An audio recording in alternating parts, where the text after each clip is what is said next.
오늘은요, 설교 제목이 지혜로운 아빠, 지혜로운 엄마예요. 한번 따라해 보세요. 지혜로운 아빠, 지혜로운 엄마. 사실 오늘 성경 본문의 근거에서 설교 제목을 정하는 것이 쉽지 않았어요. 어떻게 지을까 고민했습니다. 지혜로운 지혜로운 남편, 지혜로운 아내 이렇게 할까? 아니면 지혜로운 부모 이렇게 할까? 어떻게 하는 것이 좋을까? 지혜로운 사람들, 기도로 승리한 사람들 막 고민을 많이 했는데요. 이 연말이니까 좀 가정이 중요하잖아요. 연말 연시는 가정을 좀 생각해서 어린아이의 시선으로 설교 제목을 정해보자 해서 어른 예배하고는 좀 맞지 않지만 지혜로운 아빠, 지혜로운 엄마로 이렇게 설교 제목을 정했습니다. 이 코로나 때문에 정말 많은 일들이 변화되고 있고요. 또 많은 일들이 생기고 있습니다. 무엇보다도 우리 자녀들 교육에 큰 공백이 생겼죠. 우리 자녀들이 제일 큰 피해자인 것 같아요.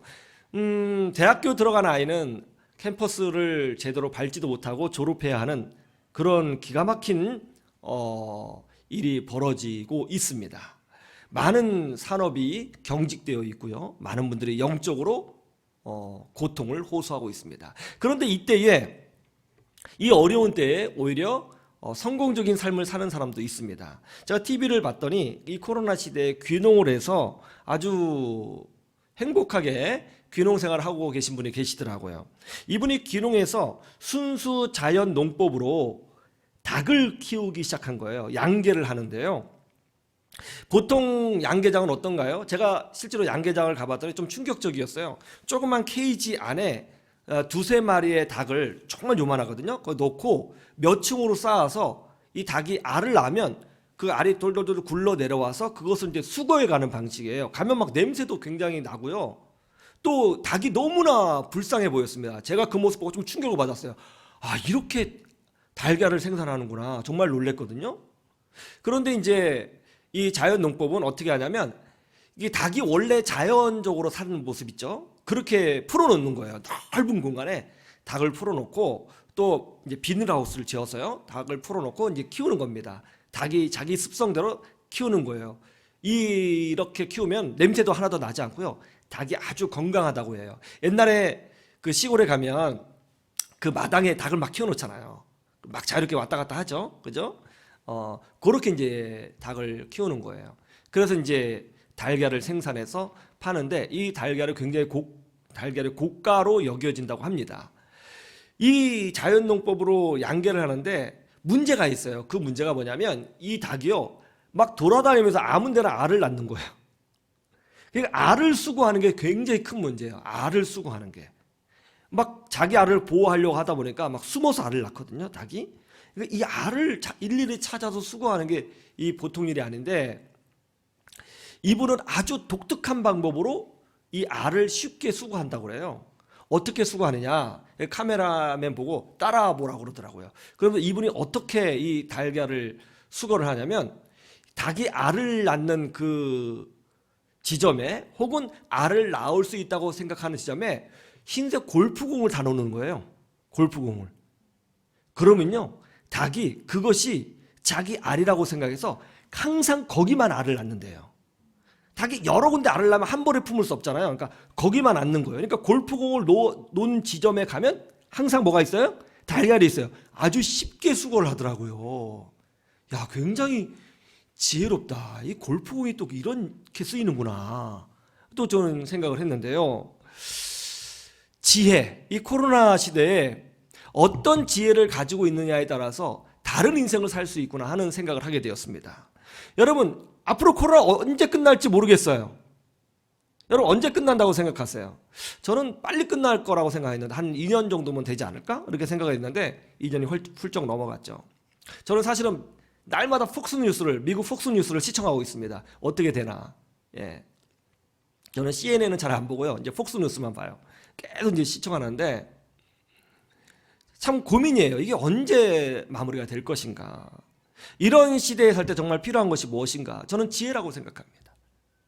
이런 고난을 이겨낼 수 있는 건 지혜예요. 하나님의 은혜도 필요하지만 하나님께서 주시는 지혜가 필요합니다. 저는 여러분들이 앞으로 코로나가 언제 끝날지 모르겠어요. 이 기간에 위기를 극복할 수 있는 성령의 지혜로 말미암아 승리하시기를 주님의 이름으로 축원합니다.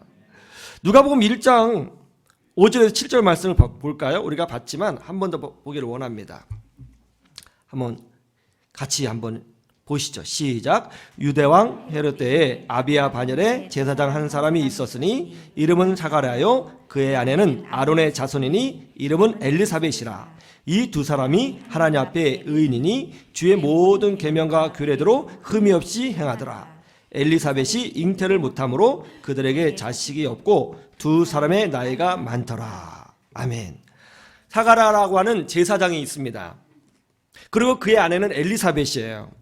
이 두 사람은 성경에 보면 굉장히 신앙이 좋은 사람입니다. 성경에 뭐라고 되어 있죠? 하나님 앞에 의인이고 주의 모든 계명과 규례대로 흠이 없이 행하는 사람이에요. 여러분 성경 전체에서 이런 칭송을 들은 사람이 몇 명이나 된다고 생각하세요?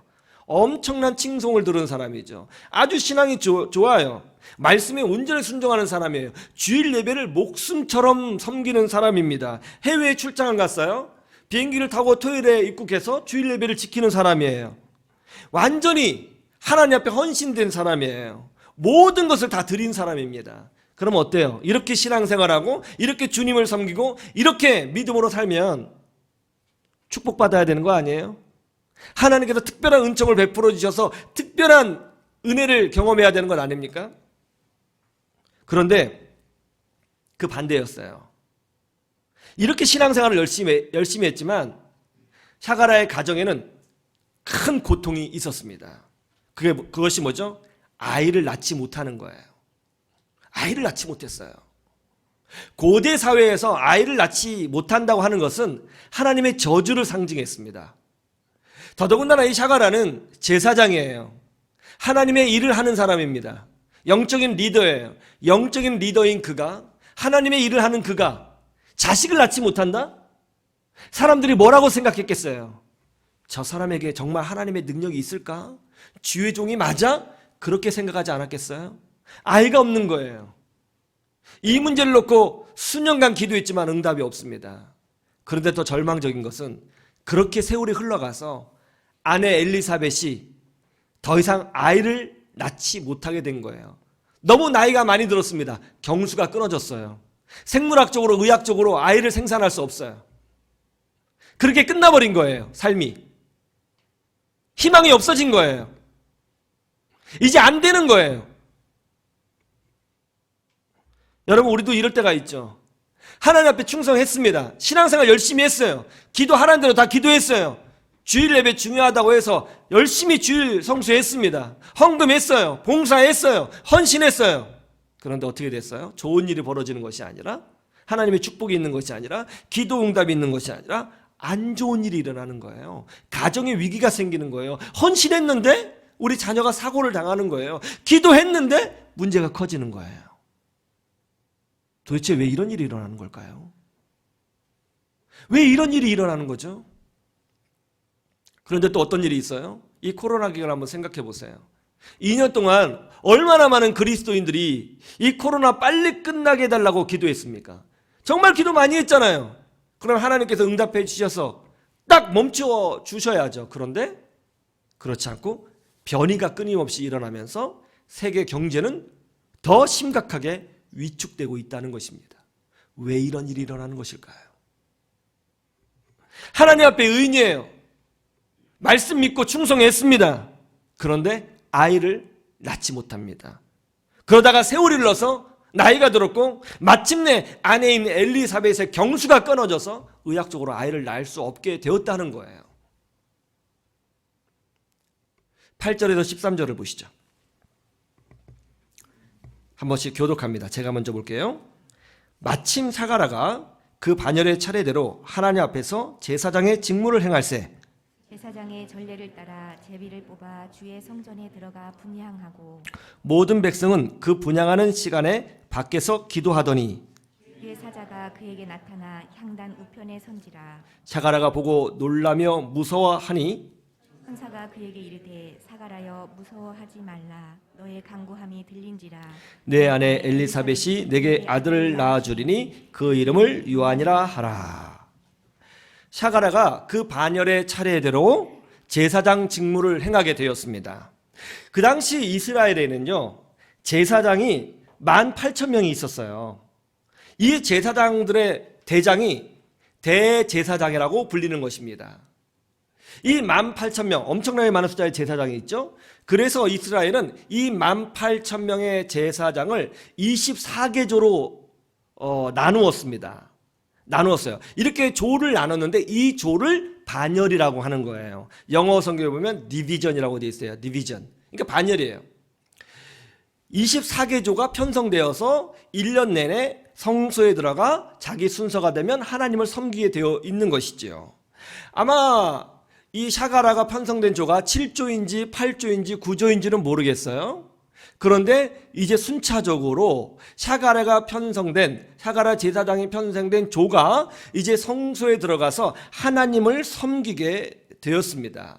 그런데 이 성전을 섬길 때에 성소 안에 들어가는 사람은 오직 한 명이거든요. 누가 들어가야 되는 것이죠? 몰라요. 그래서 성소 안에 들어가서 하나님을 섬기는 사람을 선출하기 위하여 제비를 뽑았다는 거예요. 제비를 딱 뽑았더니 샤가라가 딱 걸린 거예요. 이제 샤가라는 성소 안에 들어가서 이제 등불을 지키고 보존하고 그 다음에 떡상에 있는 떡을 진설하고 떡을 새 걸로 갈아주는 것이죠. 또 성소 안을 청소하는 일을 하게 된 것입니다. 이 성소는 덮여져 있기 때문에 매우 어두워요. 이 성소 안은 오직 등불로만 빛을 얻을 수 있습니다. 샤가라가 때가 되어서 성소 안에 들어가서 어둠컴컴한 성소 안에 들어가서 하나님을 섬기려고 했어요. 이제 천막을 걷어내고 성소 안으로 들어가는데 깜짝 놀란 거예요. 왜냐하면 분향단 옆에 누가 있는 거예요. 놀랬죠. 너무 무서웠어요. 아무도 없어야 되는데 말이죠. 놀라서 버들버들 떨고 있는데 갑자기 그 사람 몸에서 빛이 쫙 나는 거예요. 여러분, 제가 말씀드렸죠? 빛은 하나님의 임재의 상징이죠. 천사였어요. 샤가라가 놀라서 떨고 있는데 천사가 말을 합니다. 두려워하지 말라. 두려워하지 말라. 그러면서 놀라운 말씀을 전해줘요. 13절 보시죠. 이런 메시지를 전해줍니다. 13절 시작. 천사가 그에게 이르되 사가라여 무서워하지 말라 너의 간구함이 들린지라 내 아내 엘리사벳이 내게 아들을 낳아주리니 그 이름을 요한이라 하라. 오늘 여기서 우리는 아주 충격적인 말씀을 보게 되죠. 그것이 뭐죠? 무서워하지 말라. 너의 간구함이 들린지라. 한번 따라해 보세요. 너의 간구함이 들린지라. 샤가라 제사장이 기도를 했는데 그 기도가 하나님 귀에 응답이 되었다는 것입니다. 들렸다는 거예요. 그러면 샤가라가 기도한 내용이 뭐예요? 그거는 그거죠 뭐. 하나님, 내 아내 엘리사벳이 아이를 낳게 해주세요. 우리 가정에 아들을 주세요 라고 기도한 거죠. 근데 생각해 보세요. 여기서 좀 우리는 아이러니를 만납니다. 샤가라가 나이가 많아서 경수가 끊어져서 아이를 낳을 수 없어요. 시험관 아기가 있는 시대가 아니에요. 의학적으로 생물학적으로 아이를 낳을 수 없습니다. 여러분, 제사장 정도 되면 의학적 지식을 갖추고 있는 사람이란 뜻이에요. 똑똑한 사람입니다. 엘리트예요. 교육을 많이 받은 사람이에요. 어느 정도가 되면 생물학적으로 아이를 낳을 수 없다는 것을 알고 있는 사람이에요. 알고 있어요. 그러면 기도하지 말아야죠. 과학적으로 생물학적으로 아이를 낳을 수 없다면 기도를 하지 말아야 되는 것입니다. 기도하면 안 되잖아요. 의학적으로 이제 더 이상 아이를 낳을 수 없어요. 아니, 몸이 나올 수 없는 상태예요. 그럼 기도를 하지 말아야 되는 것입니다. 그런데 오늘 성경에 보니까 그런 모든 사실을 충분히 인지하고 있었을 만한 제사장인 샤가라가 끊임없이 그 문제를 놓고 기도했다는 거예요.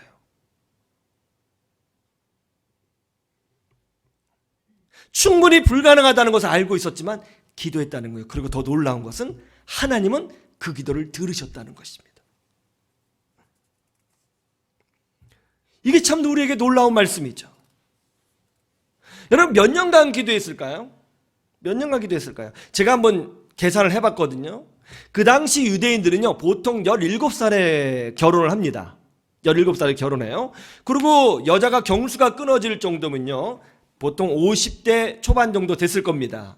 그러면 대략 30년간 한 가지 주제를 놓고 기도했다는 결론을 얻을 수 있어요. 한 가지 주제를 놓고 말이죠. 아들 달라고 기도한 거예요. 저도 기도를 많이 하지만 한 가지 주제를 놓고 1년 넘게 기도하는 거 쉽지 않더라고요. 지치더라고요, 마음이. 안 되는 거 아니야? 그런 생각 들어요. 그런데 한 가지 주제로 몇 년이요? 30년 넘게 기도했다는 거예요.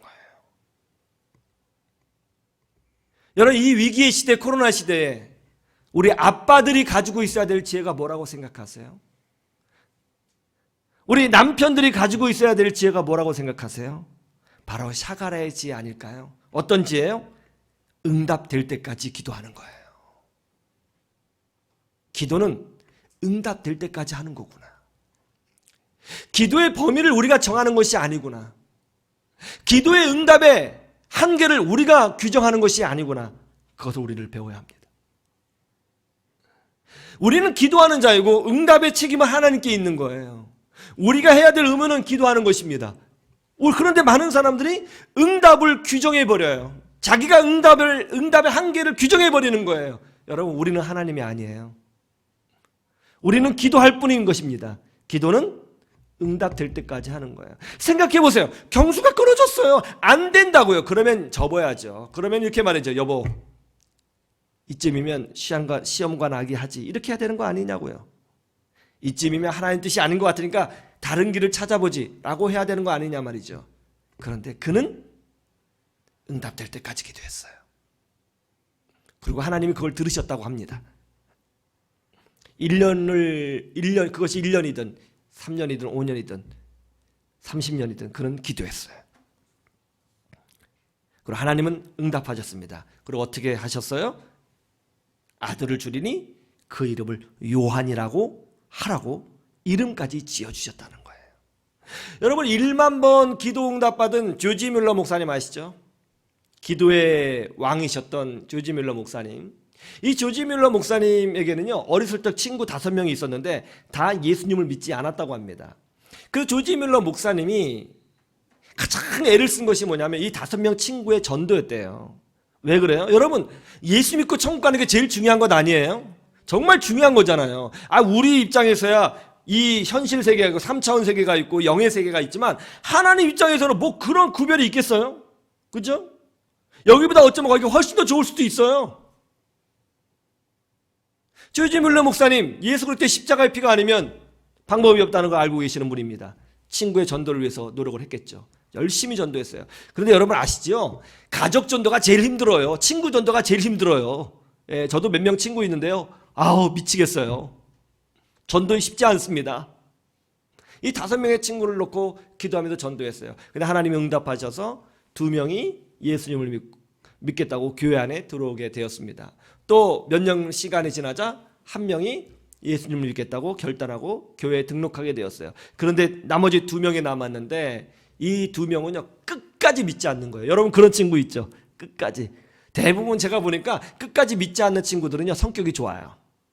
대쪽 같은 사람들은요 막 우기다가 한꺼번에 똑 부러져 가지고 믿더라고요. 근데 성격 좋은 분들 있죠. 언젠가 교회 갈게. 이런 분은요 끝까지 안 가요. 미칩니다. 알아서 믿어줄게. 웃는 분들 어려워요. 근데 막 정말 기독교가 맞아? 그게 진리야? 아닌 것 같은데 막 싸우는 분들 있죠. 기뻐하세요. 그분은 하나님께서 역사하십니다. 근데 부드러운 분들이 힘들어요. 저도 전도를 해보니까 부드러운 분들이 제 친구도 부드러운 친구도 더 힘들어요. 너무 미워. 될 듯 될 듯 안 돼. 끝까지 예수를 믿지 않는 거예요. 그러다가 조지 뮬러 목사님이 나이가 들었고 병이 들었습니다. 이제 하나님의 부름을 받을 때가 얼마 되지 않았어요. 병석에 누워 계셨는데 한 교회에서 연락이 왔습니다. 목사님이 천국 가시기 전에 목사님의 설교를 직접 듣기를 원합니다. 힘드시겠지만 저에게 오셔서 메시지를 한번 주세요. 조지 뮬러 목사님이 굉장히 힘들었지만 힘든 몸을 이끌고 그쪽 교회 가서 설교를 하게 되었습니다. 그런데 정말 희한하죠. 예, 그 교회에 우연히 그 예수님 믿지 않는 두 명의 친구 중에 한 명이 앉아 있는 거예요. 자기 아들 따라온 거예요. 우연히. 조지 뮬러 목사님이 설교를 하시는데 자기 친구 목사님이 나이가 들어서 어렵게 설교하는 모습을 보고 막 가슴이 아픈 거예요. 내 친구니까. 눈물이 막 나는 거죠. 그러다가 은혜를 받아서 그 교회에 등록하는 역사가 일어난 거예요. 이제 몇 명 남았어요? 한 명 남았죠. 그러다가 조지 뮬러 목사님이 하나님의 부름을 받게 되었습니다. 장례식이 되었습니다. 친구들도 참석했습니다. 그때 장례 예배를 집례하는 젊은 목사님이 이제 조지 뮬러 목사님의 삶에 대해서 요약을 해주고 조지 뮬러 목사님의 기도에 대해서 요약을 해줬어요. 그러면서 얘기했습니다. 조지 뮬러 목사님에게는 5명의 친구가 있었는데 목사님이 무려 그 친구들을 위해서 52년간은 쉬지 않고 단 하루도 쉬지 않고 기도하셨습니다. 그 말을 들은 그 마지막 친구가 왈칵 눈물을 쏟으면서 친구야 미안해 하면서 예수님을 영접했다고 합니다. 이 위기의 시대에 우리가 가지고 있어야 될 지혜는 뭔가요? 우리 남편들이, 남자들이, 아버지가, 아빠가 가지고 있어야 될 지혜는 뭔가요? 바로 응답받을 때까지 기도하는 것 아닐까요? 17절에서 20절을 보시죠. 17절에서 20절, 17절 같이 볼까요? 시작. 그가 또 엘리야의 심령과 능력으로 주 앞에 먼저 와서 아버지의 마음을 자식에게 거스르는 자를 은혜 슬기에 돌아오게 하고 주를 위하여 세운 백성을 준비하리라. 18절 시작. 사가랴가 천사에게 이르되 내가 이것을 어떻게 알리오? 내가 늙고 아내도 나이가 많으니이다. 천사가 대답하여 이르되 나는 하나님 앞에 서 있는 가브리엘이라. 이 좋은 소식을 전하여 내게 말하라고 보내심을 받았노라. 20절 보라 이 일이 되는 날까지 내가 말 못하는 자가 되어 능히 말을 못하리니 이는 내가 내 말을 믿지 아니함이거니와 때가 이르면 내 말이 이루어지리라 하더라. 아멘. 천사가요 어떤 메시지를 전해줍니까? 이제 요한이라는 아이가 이제 아이가 태어날 것인데 그 아이의 이름을 요한이라 해라. 근데 이 아이는 어떻게 성장할 것이냐면 엘리야 선지자처럼 성장하게 될 것이다. 그래서 엘리야의 마음, 그런 뜨거운 열정이죠. 그리고 엘리야가 보였던 어떤 능력들을 수유하게 돼서 많은 사람들을 회복시켜 주리라. 많은 사람들을 회복하는데 쓰임 받게 되리라고 알려줬어요. 여기서 우리가 알 수 있는 게 뭐죠? 여러분 아까 뭐라고 그랬어요? 너의 간구함이 들린지라고 했죠. 샤가라가 기도할 때는 말이죠. 이걸 통해서 알 수 있는 건 뭐냐면 단순히 아들 하나 주세요. 아들 하나 주세요라고 기도한 것이 아니라 구체적으로 어떤 아이가 태어나면 좋겠다라고 하나님 앞에 구체성을 가지고 기도했다는 것을 알 수 있는 거예요. 뜬구름 잡는 식으로 기도하지 않았다는 것입니다. 굉장히 디테일하게 기도했고 하나님은 그의 간구에 응답하셨다는 거예요. 이것이 놀라운 지혜죠. 더 놀라운 거는 아이를 낳을 수 없어요. 아내의 경수가 끊어졌습니다. 이제 생물학적으로 불가능한 상태예요. 그러면 기도를 하지 말아야 되는 건데 아니 이 샤가라라고 하는 이 사람은 아주 너무나 놀랍게도 그럼에도 불구하고 본인이 제사장이잖아요. 다 알잖아요. 그럼에도 불구하고 끊임없이 자녀를 위해서 기도했고 기도했을 뿐만이 아니라 구체성을 가지고 기도했다는 거예요. 마치 될 것처럼. 이것이 바로 샤가라가 보여준 지혜였습니다. 그런데 그런 거 있죠. 우리가 정말 구체성을 가지고 막 기도를 했는데 하나님이 그대로 딱 응답하셨어요. 그러면 놀라워요, 안 놀라요? 정말요? 그러죠. 정말요? 정말 그런 일이 있어요? 하고 이제 의심을 하게 되는 거예요. 샤가랴가 그런 의심의 순간을 노출했습니다. 천사가 너가 기도한 대로 정말 그렇게 응답해 주신다 라고 하니까 샤가랴가 뭐라고 했냐면 어떻게 이런 일이 있습니까? 정말요? 제 아내는 늙었는데요? 라고 했어요. 의심을 보여준 거죠. 그러자 천사가 의심을 보였기 때문에 징계를 내리죠.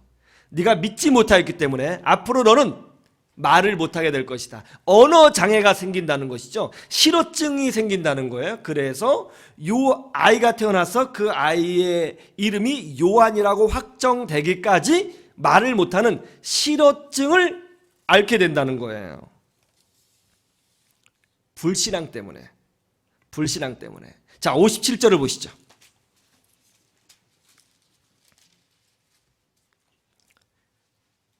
자, 이제 1년, 거의 10달이 흘렀습니다. 자, 57절.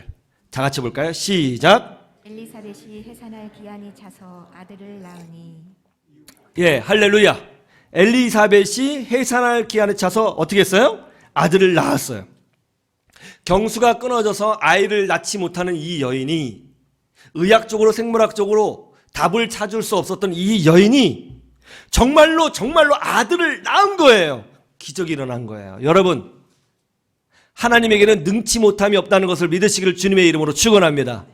오늘날에도 그런 역사가 일어날 수 있다고 저는 믿습니다. 저는 믿어요. 물론 흔하게 일어나는 일은 아니겠죠. 그러나 일어날 수 있다고 저는 확신합니다. 59절을 보세요. 59절 시작.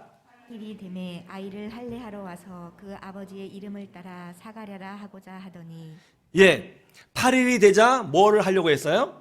할례를 행하려고 했습니다. 창세기 17장 12절에 보면 할례에 대한 규정이 있는데요. 남자아이는 태어난 지 8일 만에 할례를 받아야 합니다. 이때 할례를 받을 때 모든 일가 친척이 다 모여서 축하를 해줘요. 그리고 전통적으로 할례를 받을 때에 아이의 이름을 지어줍니다. 그리고 유태인들은 지금도 마찬가지예요. 지금도 이스라엘에 가면 똑같이 행합니다. 그리고 유태인들은 아이의 이름을 지어줄 때에 전통적으로 자기 가문 중에 어떤 분의 이름을 따서 이름을 지어줘요. 아버지의 이름을 그대로 지어주기도 하는 거죠. 예를 들어서 샤가랴 2세 뭐 이렇게 해주죠. 미국 사람도 그렇게 말하잖아요. 친척 중에 이름 뭐 없냐 그래서 친척의 이름을 따잖아요. 그게 다 여기서 나온 문화예요. 유대인들은 친척의 이름이나 자기 어르신, 집안 어르신의 이름을 따라서 자녀의 이름을 지어줍니다. 왜냐하면 유대인들은 성이 없거든요. 여러분, 우리는 김씨 있고 박씨 있고 송씨 있고 뭐 이씨 있고 뭐 이렇게 있잖아요. 근데 유태인들은 성이 없어요. 예, 이름만 있어요. 왜요? 아버지가 한 명이잖아요. 누구예요? 아브라함이거든요. 조상이 한 명이기 때문에 굳이 성을 붙일 필요는 없습니다. 다양한 의미의 이름을 여러 가지는 붙일 수 있어도 성을 규정하지는 않아요. 그래서 자기 가문을 드러내기 위하여, 가문의 라인을 확실하게 하기 위하여 자기 가문의 어르신의 이름을 따는 것이 관례가 됐던 것이죠. 자, 아이가 태어났습니다. 그러자 일가 친척이 다 모였어요. 어르신들도 모였습니다. 이제 할례를 행하자 막 축복을 해준 거죠. 박수 친 거죠. 그러고 나서 이제 아이의 이름을 지어주려고 합니다. 아이의 이름은 전통적으로 아버지가 짓게 되어 있어요. 그런데 지금 아버지는 실어증입니다. 말을 못해요. 장애가 있는 거죠. 그러자 집안 어르신들이 나서서 아이의 이름을 지어주려고 한 거예요. 자, 어떻게 지어주면 좋을까 하다가 아버지가 제사장이니까 아버지의 이름을 따서 샤가랴 2세 이렇게 짓자, 이렇게 이제 의견이 모아지게 된 겁니다. 그렇게 하자고 한 거예요. 그런데 바로 그때 자, 60절을 보시죠. 바로 그때예요. 시작. 그 어머니가 대답하여 이르되 아니라 요한이라 할 것이라 하매. 뭐라고요? 아니라, 이게 중요해요. 아니라. 여러분, 이 당시는요, 여자가 아니요라고 말할 수 있는 시대가 아닙니다. 그리고 이거 아이의 이름을 짓는 권한은 아버지에게 있고, 아버지가 말을 못하면 아버지 쪽에 어르신, 할아버지에게 있는 거예요. 엄마가 감히 아니요라고 말을 못해요. 그렇게 하면 안 되는 겁니다. 그럼 판을 깨는 거예요. 이거는 문제가 있는 거예요. 그런데 샤갈의 아내 엘리사벳, 아이의 엄마인 엘리사벳이 지금 아이의 이름이 엉뚱한 대로 흘러가니까 갑자기 탁 끼어들어서 아니요! 과감하게 집안의 전통과 집안의 분위기를 물어나고 끼어들어 자기 의견을 말했다는 거예요. 아니요! 요한이라고 해야 됩니다. 그러자 집안이 난리 난 거예요. 아니 무슨 소리야? 이렇게 하는 얘가 어딨어? 아니 어디서 엄마가 나서가지고 그래? 역대적으로 우리 집안에는 이렇게 뜬금없는 이름을 진 적이 없어. 요한, 우리 가문에 요한이 있어? 요한 이거 우리 가문에 이런 이름이 없는데? 이렇게 막 이제 분위기가 험악하게 흘러가게 된 겁니다.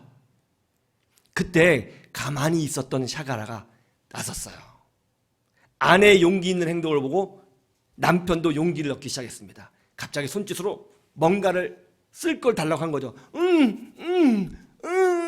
그러니까 사람들이 뭐 종이하고 볼펜 달라고 하는 것 같은데 한번 줘봐 했더니 샤가락을 봤더니 거기에 쓴 거죠. 이 아이의 이름은 요한입니다. 요한이라고 하세요 라고 정한 거예요. 그러자 그 순간 입이 탁 풀리면서 말을 하게 됐다는 거예요.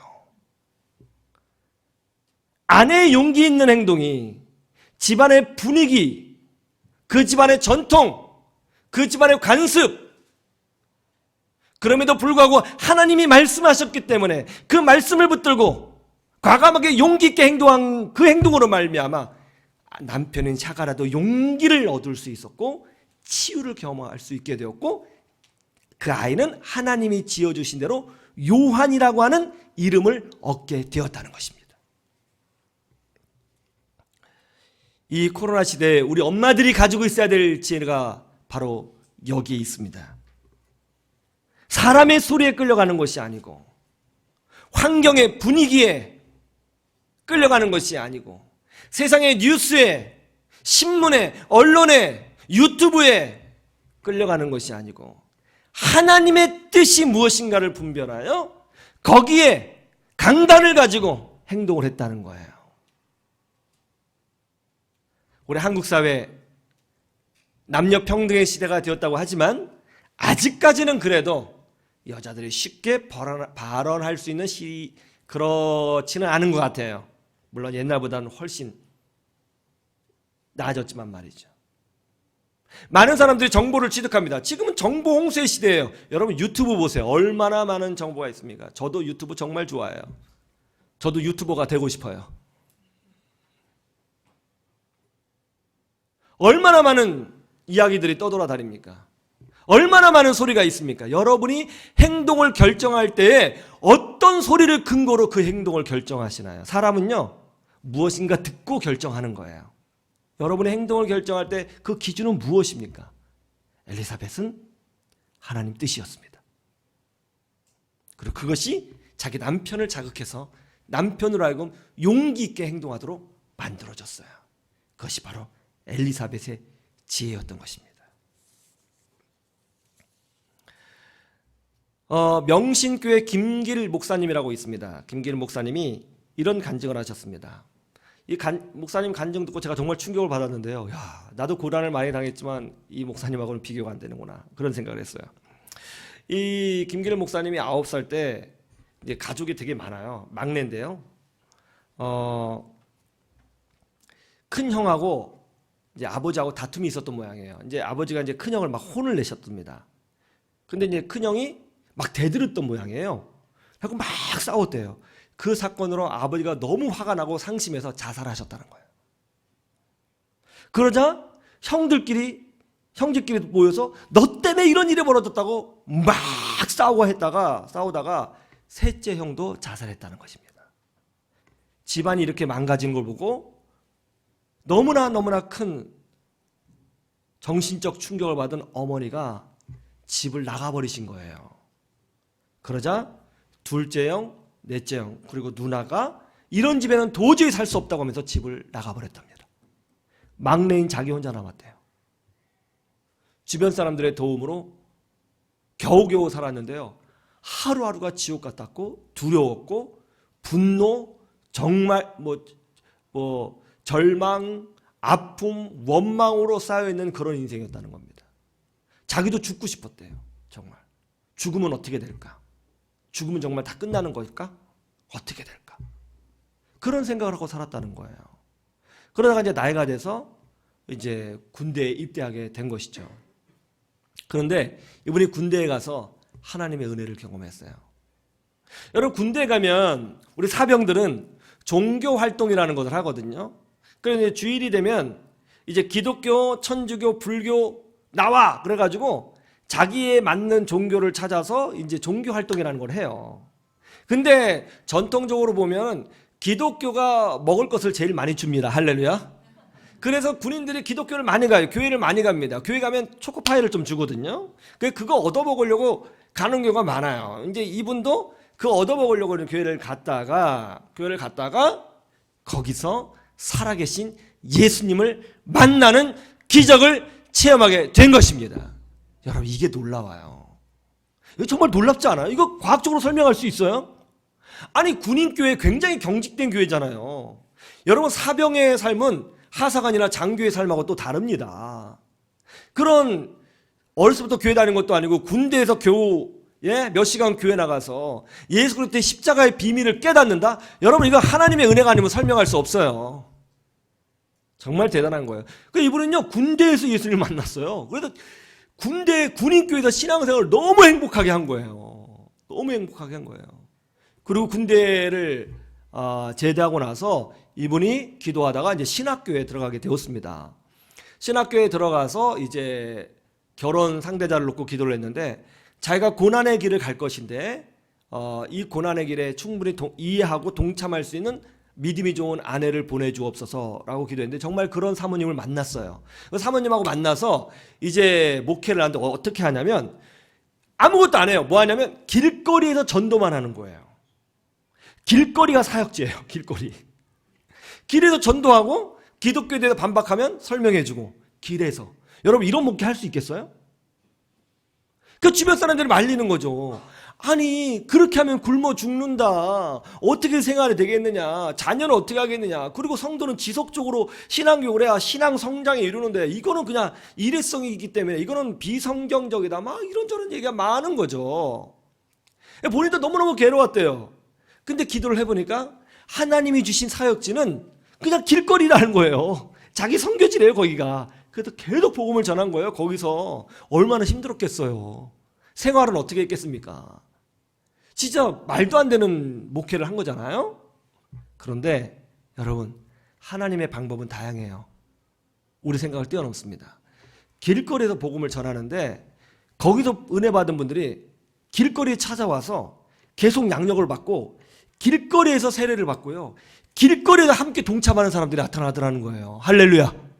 기적이 일어나죠. 이건 기적이죠.